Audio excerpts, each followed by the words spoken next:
Question सुना जाए ध्यान से। 23 का पावर 97 प्लस 11 का पावर 97 को से भाग दिया जाए तो शेष क्या होगा?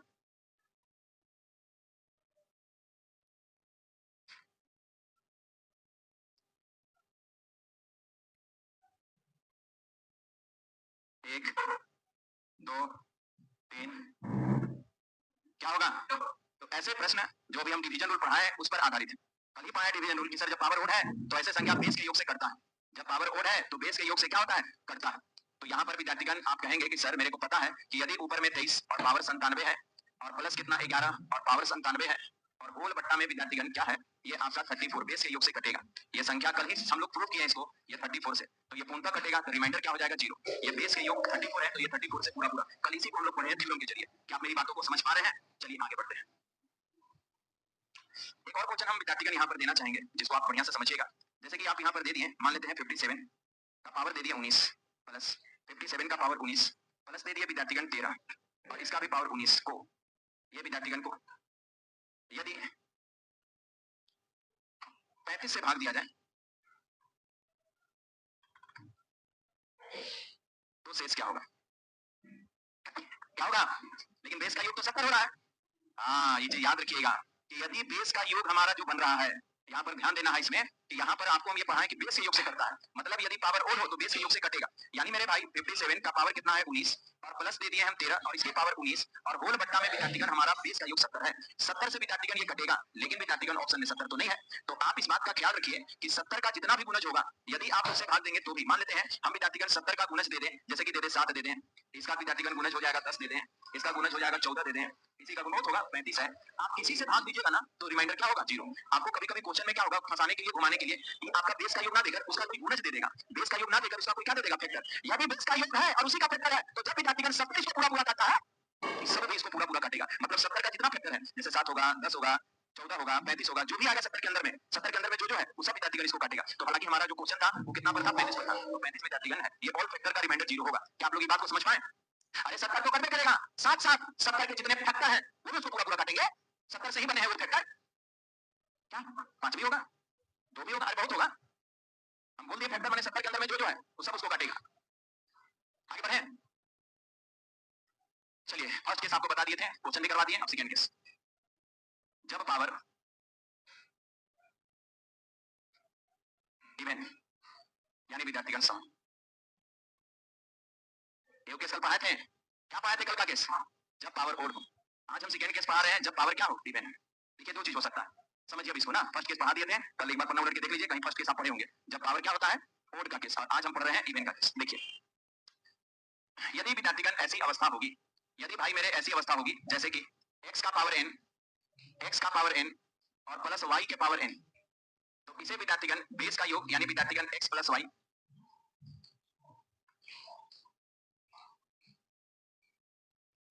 इसे भाई मेरे बेस का योग यानी x प्लस y या बेस का योग या बेस का अंतर, ये किससे कटेगा? अभी तुरंत आते हैं, अभी बताइएगा नहीं आप लोग। और एक केस विद्यार्थीगण और होगा कि यदि सर ये आपका x के पावर n और माइनस y के पावर n, तो ये दो को एक विद्यार्थीगण बेस का योग x प्लस y या एक होगा x माइनस y, ये किससे कटेगा? कल भी विद्यार्थीगण ऐसा ही दो केस लिखे थे जब विद्यार्थीगण पावर ओड के केस में, और आज भी ये दो केस लिख रहे हैं पावर इवन के केस में। ये पावर इवन के केस में ये दोनों केस हम बता रहे हैं। तो मेरे भाई एक बात विद्यार्थीगण ध्यान दीजिएगा, एक बात, इसको उल्टा कर दिया, इसको आप प्लस कर दीजिए, ऊपर और माइनस उतारे नहीं ना है, इसको प्लस कर दीजिए और इसको क्या जैसे भी हो कोई दिक्कत नहीं है, समझिएगा। यहाँ पर विद्यार्थीगण ध्यान से समझने का प्रयास करें। आप एक फार्मूला जानते होंगे, आप एक फार्मूला जानते होंगे कि जब भी कोई a स्क्वायर माइनस क्या होता है? b स्क्वायर, याद है ना? तो इसको लिखा जाता है एक बार प्लस और एक बार माइनस, ऐसी परिस्थितियां बन जाती हैं। एक बार ये प्लस में लिखाता है और एक बार क्या में लिखाता है? माइनस में। इसका अर्थ है कि जब भी पावर इवन होगा, जैसे कि विद्यार्थीगण हम लोग इवन पावर देते हैं, ऊपर में 2 से स्टार्ट होता है माइनस और विद्यार्थीगण y, तो इसका दो फैक्टर बनेगा। दो फैक्टर कौन कौन बनेगा? तो सर ये एक फैक्टर बनेगा x प्लस y और ये विद्यार्थीगण बनेगा x माइनस y। यदि विद्यार्थीगण अब 2 के बाद फिर अगला पावर क्या बनेगा? तो x प्लस 4 और माइनस विद्यार्थीगण y का पावर 4, ऐसा। तो इसके विद्यार्थीगण जो फैक्टर बनेंगे वो विद्यार्थीगण x plus y, x minus y और उसके बाद विद्यार्थीगण x square minus plus y square, इसका विद्यार्थीगण फैक्टर ये बनेगा। देखिए कैसे सर, ए प्लस में है माइनस में है, तो दोनों को लिखेंगे तो ये हो जाएगा एक्स स्क्वायर माइनस क्या होगा वाई स्क्वायर, और पहले से ये दोनों मिलकर पावर 4 कर देंगे। मतलब कहने का तात्पर्य है कि जब भी विद्यार्थीगण पावर सम होगा, जब भी पावर सम होगा तो ये दोनों केस पैदा होगा। ये तो स्क्वायर में था, डायरेक्ट पावर 4 में, फिर पावर 6 में, फिर पावर 8 में, मतलब ये केस हर में बनेगा। बाद में का है कुछ नहीं, इसको आप हल करिए यही आ जाएगा। अब देखिए विद्यार्थीगण एक बार प्लस एक बार माइनस, तो एक्स स्क्वायर माइनस क्या हो जाएगा वाई स्क्वायर, और उधर विद्यार्थीगण एक्स स्क्वायर प्लस कितना वाई, फिर एक बार विद्यार्थीगण वाई तो पावर 4 माइनस क्या हो जाएगा पावर 4, तो प्लस विद्यार्थीगण माइनस हर केस बनता। तो याद रखिएगा मेरे भाई, जब भी हमारा क्या होगा कि यदि माइनस है, यदि विद्यार्थीगण माइनस है और माइनस है, यहाँ माइनस है और पावर इवन है, पावर क्या होना चाहिए इवन, तो ये अपने योग से भी कटत है, अपने योग से भी कटत है, ये अपने अंतर से भी कटत है। नहीं समझ में आया? काय कटा पता चला वहां से देखिए कि सर योग भी इसका एक फैक्टर बनता है, अंतर भी। कहने का तात्पर्य है कि यदि हम आपको ऐसा दे रहे हैं, यदि मान लेते हैं ये 23 दे दिए और पावर में दे दिए 8, और इधर विद्यार्थीगण माइनस दे दिए 7 और पावर में 8 दे दिए, तो दो बात होगा, ये अंतर से भी कटेगा। तो 23 और 7 का अंतर, तो दोनों का अंतर, पहले योग निकाले, पहले योग कितना 30, पहले योग का बात हो रहा है, तो सर ये 30 से भी कटेगा या ये 16 से भी कटेगा, ये दोनों से कटेगा। क्यों सर? क्योंकि इसका कोई भी पावर सम हो तो इसके बेस का योग भी इसका फैक्टर बनता है और अंतर भी फैक्टर बनता है। पावर यदि सम हो तो योग भी इसका फैक्टर बनता है, अंतर भी इसका फैक्टर बनता है, मतलब ये क्रिया चलते जाता है। इसीलिए विद्यार्थीगण जब भी इस केस हो, पावर विद्यार्थीगण कुछ भी हो, ये बेस का योग भी इसको काटेगा, बेस का अंतर भी। ये बात विद्यार्थीगण हम एक बार प्लस और एक बार माइनस के कॉन्सेप्ट से कर रहे हैं। बताइए क्या आप मेरी बातों को समझ पा रहे हैं? अतः ये संख्या विद्यार्थीगण 30 से भी कटेगा, ये संख्या विद्यार्थीगण किससे 16 से भी कटेगा। ये हम आपको बताएं, ये विद्यार्थीगण हम आपको बताएं। क्या आप मेरी बातों को समझ पा रहे हैं? ऐसा विद्यार्थीगण। लेकिन साथ साथ यदि यहाँ पर बात कर रहे हैं, जैसे कि मान लेते हैं हम लोग लिखते हैं ये विद्यार्थीगण एक्स स्क्वायर और प्लस विद्यार्थीगण कितना ये वाई स्क्वायर, यदि प्लस में है तो प्लस को विद्यार्थीगण तोड़ने का कोई विद्यार्थीगण कॉन्सेप्ट ना ही आप कभी जीवन में इसका फार्मूला होता है एक्स स्क्वायर और प्लस विद्यार्थीगण वाई स्क्वायर बराबर होता है एक्स प्लस वाई का होल स्क्वायर माइनस 2xy। लेकिन यहाँ पर विद्यार्थीगण कोई मान नहीं दे रहा है, कोई गुणनखंड नहीं दे रहा इस रूप में, अर्थात विद्यार्थीगण ये पावर 4 भी रहेगा, ये पावर विद्यार्थीगण 4 भी रहेगा, तो कोई गुणनखंड नहीं देगा। अतः विद्यार्थीगण जब संख्या ऐसी अवस्था में हो कि विद्यार्थीगण पावर प्लस हो और पावर इवन हो, तो ना तो ये योग से कटेगा और ना ही विद्यार्थीगण अंतर से कटेगा। बस यही 4 रूल है, दो को पीछे और दो यहाँ, ये चीज ध्यान में रखेंगे। उतार लीजिए।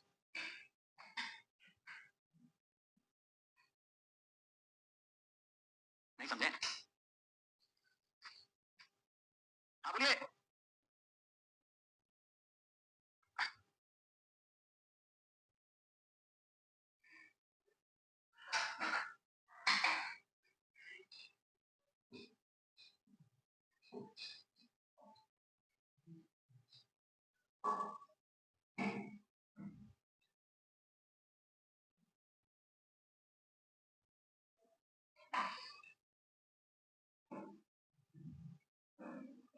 कैसे लेट हो जा रहा है आप लोग का? बैठिए बैठिए बैठिए, पंखा के नीचे बैठिए।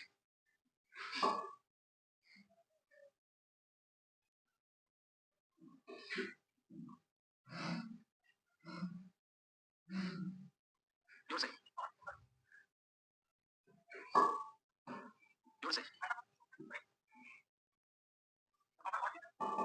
हाँ मिल के नहीं रहेगा, या तो इवन रहेगा, इन बराबर पावर पर ही होगा। यदि अलग अलग पावर है तो फिर आप पॉजिटिव नेगेटिव प्राइम नंबर उधर जो रूल बताया उससे बनाइएगा। ये इसका यूज तभी करना है जब पावर बराबर हो, या तो ओड हो या तो इवन हो।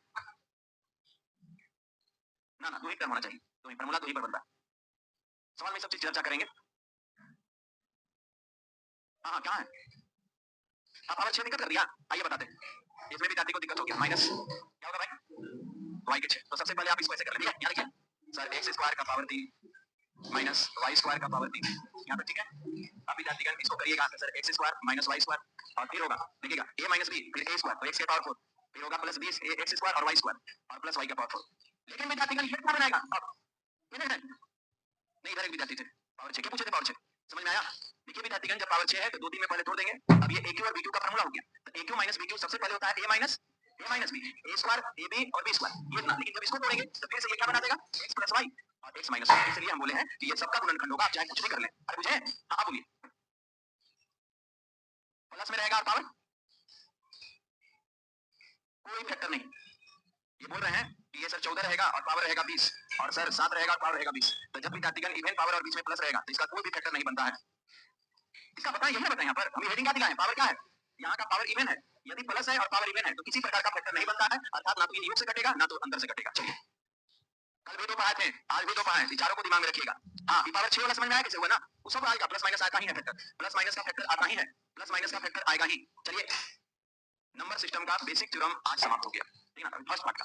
अब इसके आगे जो स्टार्ट करेंगे वो डिवाइडर एंड फैक्टर से, लेकिन उससे पहले हम यहाँ तक जानते हैं कहाँ तक, रिमाइंडर तक। पतला वाला बुक है, नहीं निकालिए, अब उसका काम आ गया।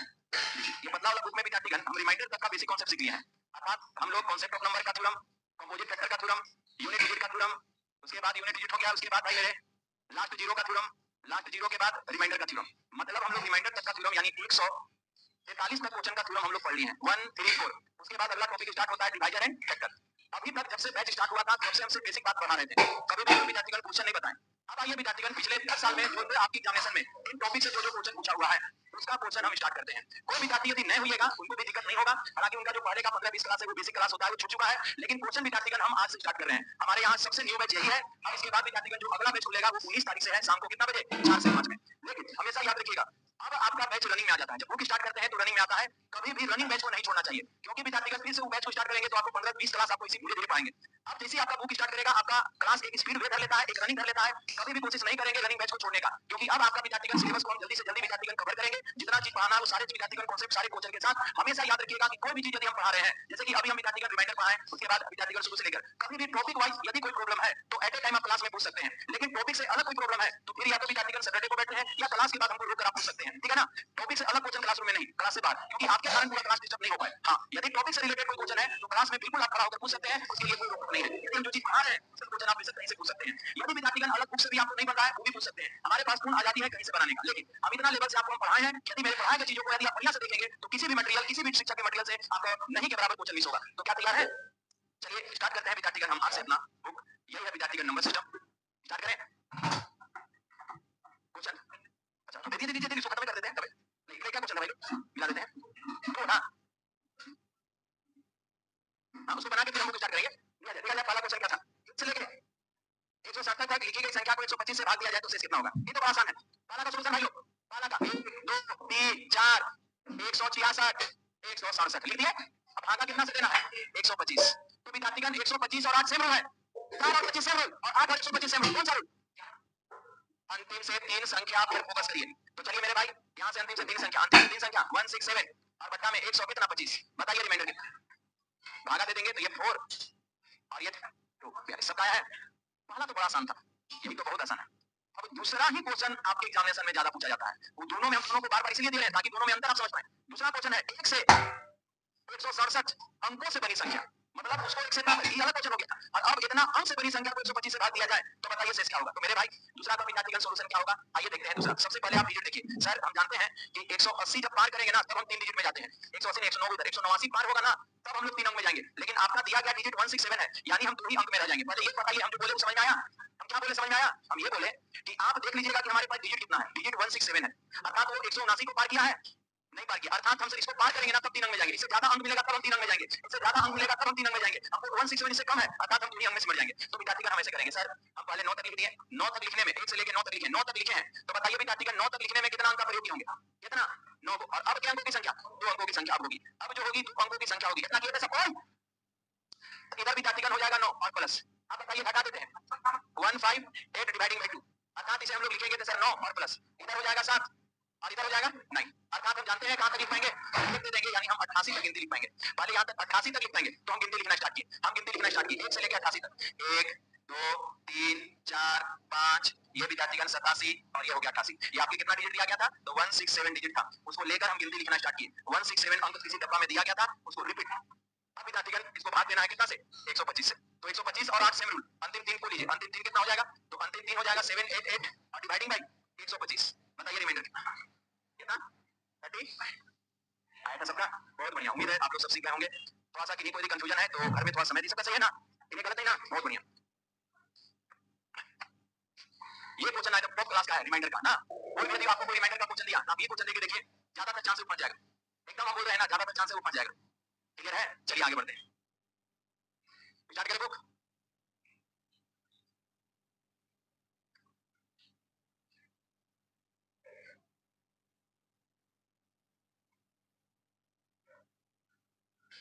चलिए विद्यार्थीगण निम्न में से कौन सत्य है, आइए एक बार फिर से बता देते हैं, अब बुक स्टार्ट हुआ, जो विद्यार्थी शुरू से पढ़े होंगे सबसे पहले बता देते हैं कि जो विद्यार्थी नहीं पढ़े होंगे 1 से लगभग 15 क्लास तक यूट्यूब पर अभी भी है, 15 क्लास शुरुआत से ना पढ़े होंगे तो आप कुछ के अपने बैच का टाइमिंग लेकर पढ़ लें, लेकिन जो विद्यार्थी पढ़ लिए होंगे घर में जाइए और पहला क्लास से जो बातें बताए होंगे एक बार रिवीजन करिए, पहला क्लास में क्या पढ़ाया था, दूसरा में क्या, तीसरा में क्या, बुक में आपका होगा। जो विद्यार्थी रेगुलर होंगे थोड़ा सा एक बार शुरू से रिवीजन करिए, क्योंकि उससे रिलेटेड अब सवाल आएगा, याद होगा आपका बैच हम जंगल की दुनिया से स्टार्ट किए थे, याद आ रहा है कुछ बात आप क्या आंसर कीजिए। अच्छा हाँ एक बात विद्यार्थीगण आपको बता देना चाहते हैं, नया देखें, नया हम तो बुक देखें बोल दी, तो नया वाला किसी के पास है, हाँ आइए देखा जाए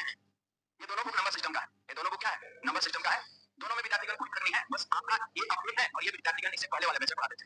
अपडेट करने का अर्थ है कि इसमें कोई टॉपिक वाइज दो क्वेश्चन एगो क्वेश्चन ऐड किया है। जैसे कि कुछ नया क्वेश्चन हमको लगता है ना कि हमेशा हम ऐड करते हैं। जैसे कि अब आपके आगे वाला बैच आएगा ना, फिर बुक आएगा तो 2-3 को हम ऐड कर देंगे। कौन सा क्वेश्चन ऐड होता है? जो नया टाइप का क्वेश्चन हमें लगता है उसको हम ऐड करते हैं। तो फर्क नहीं है इसमें और इसमें, कोई फर्क नहीं है, बस यही है कि इसमें 10-20 क्वेश्चन कम होगा और इसमें 10-20 क्वेश्चन ज्यादा है। तो देखिए हमसे गलती हो गया है इस बुक में। इस बुक में सही है, जो विद्यार्थीगण पीछे आंसर दिए थे वो सही है। देखिए हुआ क्या था गलती हमसे, जैसे कि पहला टॉपिक में टोटल 10 क्वेश्चन है, पुराना वाला में क्या है? टोटल 10 क्वेश्चन है। नया वाला में हम क्या किया ना कि 2 क्वेश्चन नया पढ़ाए हैं। समझिएगा, हर टॉपिक में देखिए इसमें 10 है और इसमें क्वेश्चन की संख्या कितना है। लेकिन हमसे गलती हो गया कि आंसर को हम नहीं सुधार पाए। आंसर विद्यार्थीगण हमारा पिछला वाला ही टाइप हो गया है। नहीं समझ में? इसमें आंसर सही है पुराने वाले में, लेकिन जो नया वाला में है ना, अब देखिए हुआ क्या है कि जैसे हम 2 क्वेश्चन पढ़ाए, समझिए इस बात को, तो पुराना नीचे खसक गया।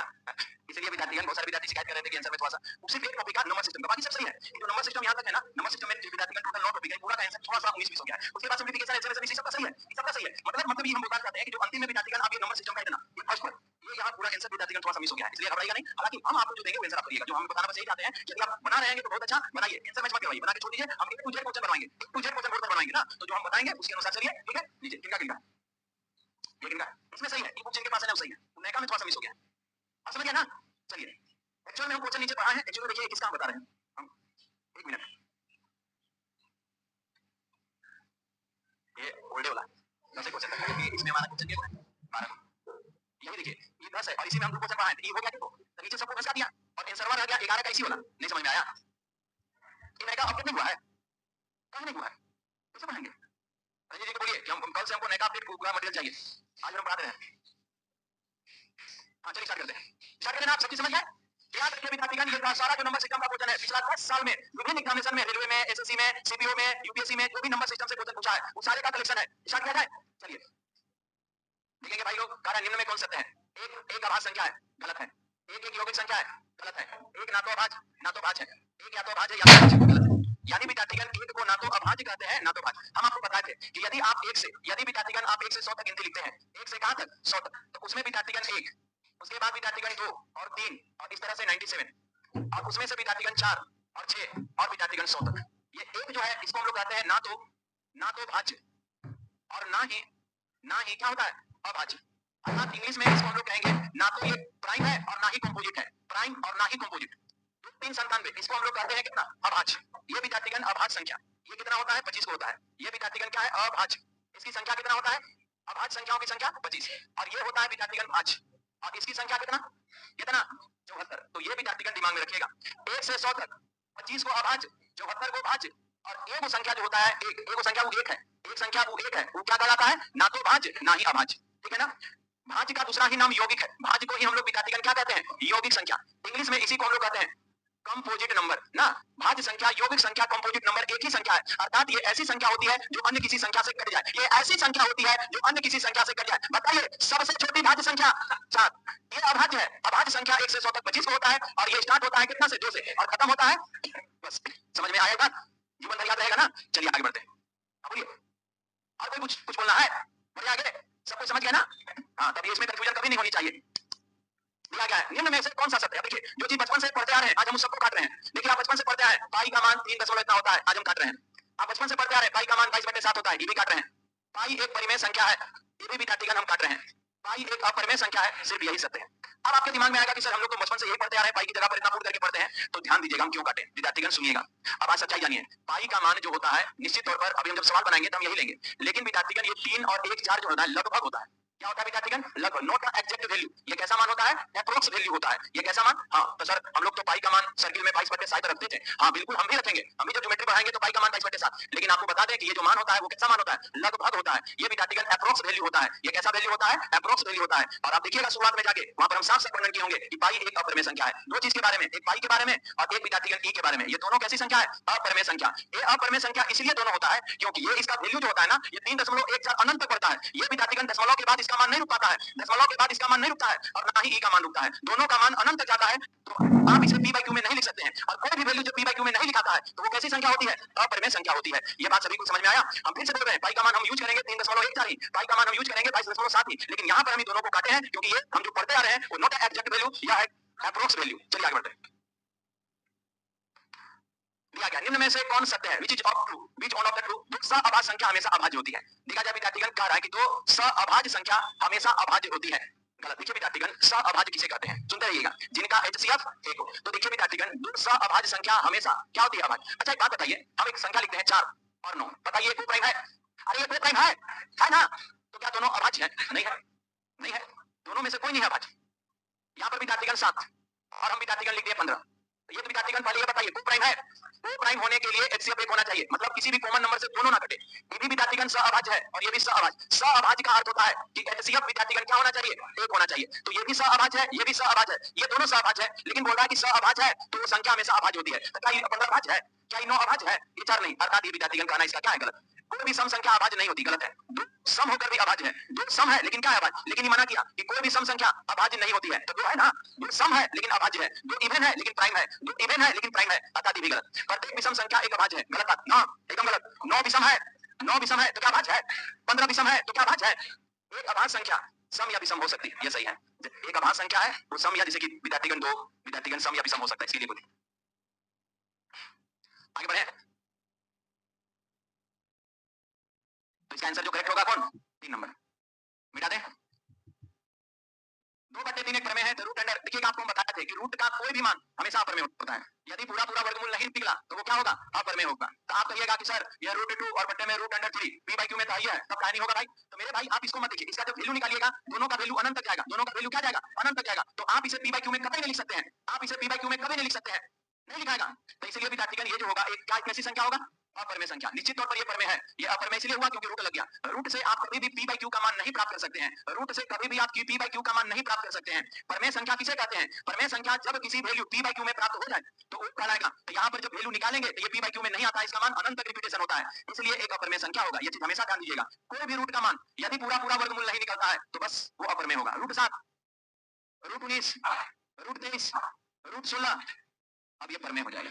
अब ये क्या हो जाएगा? परमेय। चलिए आगे बढ़ते हैं। बताइए इसमें निम्न में से कौन अपरमेय संख्या है? कौन है? रूट यही है जिसका मान आप p/q में नहीं लिख सकते, बाकी सबका मान p/q में लिखा जाएगा। बाकी सबका मान 5 का मान दशमलव के बाद अनंत रिपीटेशन होता है, 5 का मान दशमलव के बाद क्या होता है? अनंत रिपीटेशन होता है। तो आपको एक विद्यार्थीगण फिर से बोलते हैं कि जितना पहला क्लास से पढ़े हैं एक बार रिवीजन करिए, तब अब आगे का क्लास आपको बहुत ज्यादा समझ में आएगा। तो करके आइएगा, कल क्लास रखें तो कल विद्यार्थीगण हम लोग मिलते हैं 11 बजे 10 बजे से। कल विद्यार्थीगण हम लोग मिलते हैं इसके आगे ना, एक बार फिर से रिवीजन करके आइएगा ना, तब कल का क्लास बहुत ज्यादा समझ में आएगा। रिवीजन करके आइएगा, जो बैच का टाइम है अपने टाइम पर ही चलिएगा, निकलिए।